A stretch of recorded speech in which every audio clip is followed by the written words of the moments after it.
Pernahkah kalian ke pasar tradisional atau ke supermarket yang di situ ada pasar buah atau outlet buah? Kalau kita lihat,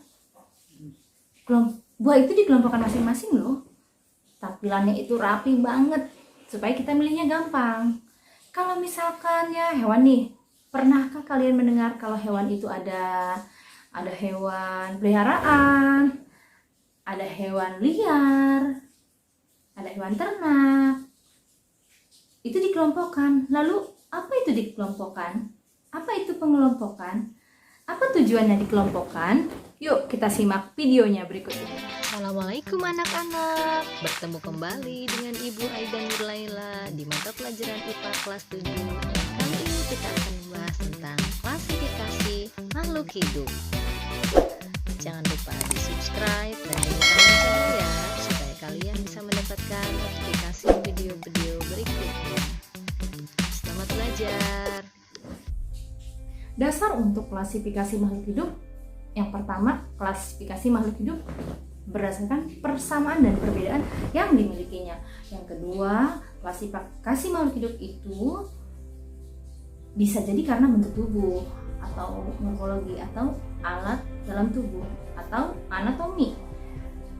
Yang ketiga, itu berdasarkan manfaat, ukuran, tempat hidup, dan cara hidupnya. Dengan dasar ini, maka pengelompokan makhluk hidup dan pemanfaatan tentunya, dengan ilmu klasifikasi makhluk hidup kita dapat memanfaatkan makhluk hidup yang ada untuk memenuhi kebutuhan manusia. Dari pengelompokan ini ada yang namanya takson atau pengelompokan makhluk hidup. Takson adalah kelompok makhluk hidup yang anggotanya memiliki banyak persamaan ciri. Jadi takson itu ada beberapa tingkatan. Tingkatan-tingkatan takson antara lain kingdom, kalau hewan itu pilung, kalau tumbuhan itu divisio, terus ada kelas, ordo, family, genus, dan spesies. Jadi paling tinggi itu adalah kingdom, ya. Yang paling bawah adalah spesies. Semakin tinggi, makin tinggi kingdom, itu anggotanya atau hewan atau manusia itu kelompoknya semakin banyak, tapi cirinya agak beda. Kalau semakin turun, semakin bawah, makhluk hidupnya semakin sedikit, cirinya semakin banyak, semakin mirip, gitu ya. Di tingkat spesies itu semakin mirip. Nah, itu tingkatan takson. Untuk mempermudah, ada rumusnya nih anak-anak nih. Biar kita bisa menghafal, kita pakai yang hewan ya, gitu. KFC, oleh-oleh, familiku, gurih sekali. Kita ulang ya. KFC, oleh-oleh, familiku, gurih sekali. K itu kingdom, F itu pilum, C itu kelas, oleh-oleh itu O ordo. Familiku itu family, gurih itu genus, sekali itu spesies. Jadi KFC, oleh-oleh, familiku, gurih sekali. KFC, oleh-oleh, familiku, gurih sekali. Itu kuncinya. Bedanya di F.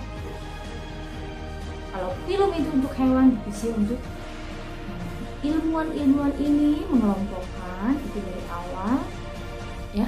Itu yang pertama Aristoteles. Jadi Aristoteles itu mengelompokkan makhluk hidup berdasarkan dua kingdom saja. Jadi di sana itu ada dua. Dia membaginya plantae dan animalia. Kemudian berkembang menjadi sistem klasifikasi tiga kingdom, yaitu plantae, animalia, dan fungi. Berkembang lagi menjadi monera, plantae, animalia, dan fungi. Terus berkembang menjadi 5 kingdom. Ini fenomenal sih sebenarnya yang 5 kingdom ini. Ada monera, plantae, animalia, protista, dan fungi. Kemudian klasifikasi 6 kingdom tambah 1, plantae, animalia, protista, fungi, archaea, bakteria, dan monera. Itu sejarahnya sampai saat ini. Jadi ya, ada ilmuwan yang sangat berkesan di dalam klasifikasi makhluk hidup. Itu adalah Carolus Linnaeus. Nah, anak-anak, siapa dia? Nanti kita akan lihat di video selanjutnya. Tapi sebelumnya kita akan simpulkan dulu pembelajaran kali ini.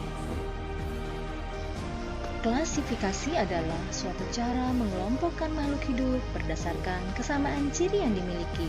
Tujuan klasifikasi mempermudah, mengenali, membandingkan, dan mempelajari makhluk hidup. Selain memperkenalkan sistem penamaan ilmiah, Carolus Linnaeus juga memperkenalkan sistem pengklasifikasian makhluk hidup sehingga boleh dijuluki sebagai bapak taksonomi. Linnaeus menggolongkan makhluk hidup dalam beberapa tingkatan berdasarkan persamaan dan perbedaan ciri fisiknya. Tingkatan-tingkatan itu disebut takson. Ada 7 tingkatan takson dalam sistem klasifikasi yang masih dipakai hingga sekarang, yaitu kingdom, phylum, class, ordo, family, genus, dan spesies. Sejarahnya ada beberapa pembagian kingdom, tapi yang dipakai yaitu menurut Whitaker yang 5 kingdom. Yang pertama yaitu Monera, ciri-cirinya tersusun atas satu sel atau uniseluler, bentuk sel bervariasi, bisa bacillus, bisa fokus, bisa spiral, tipe sel prokaryotik, dan sel tidak memiliki inti sejati. Contohnya adalah bakteri. Yang kedua, Protista, ciri-cirinya uniseluler atau multiseluler, hidup bebas atau parasit, reproduksi aseksual atau seksual, bersifat autotrof atau heterotrof, contohnya ganggang, protozoa, dan flagellata.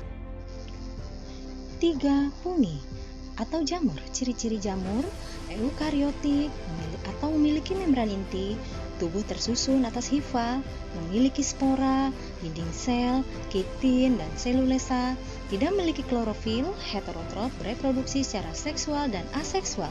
Contohnya adalah jamur tiram. 4. Kingdom Plantae. Kingdom Plantae memiliki ciri memiliki dinding sel, tidak dapat bergerak aktif, dan memiliki klorofil sehingga bersifat autotrof atau dapat membuat makanannya sendiri. Kingdom Plantae dibagi menjadi 3 divisi, yaitu tumbuhan lumut atau bryophyta, tumbuhan paku atau pteridophyta, dan tumbuhan biji atau spermatophyta.